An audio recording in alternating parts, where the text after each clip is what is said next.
Bakit mausok? Dahil sa sunog ng mga talahib na yan. Yan, sinusunog nila.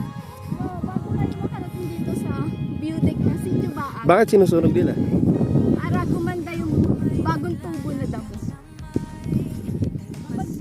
Kapag kayo pupunta rito sa Sitio Baag, may dadaanan kayo na magbabayad kayo ng 20 pesos kada isang tao. Para saan yun? Environmental? Environmental yun.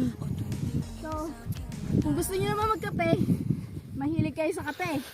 Ayan, may kape yan dyan. Mayroon Laki ditong natin. kape, Josefina. Yan. Diba mahilig kayo sa mga kape? Lalo na yung mga taga Maynila. Lalo na yung magaganda ang view deck nila. Ay, sulit ang inyong pagkakape. Lalo na pag maagang maaga kayo dito. Napakaganda. Guys, kaya tara na. Sundan nyo na kami. Bye-bye. Sitio Baag.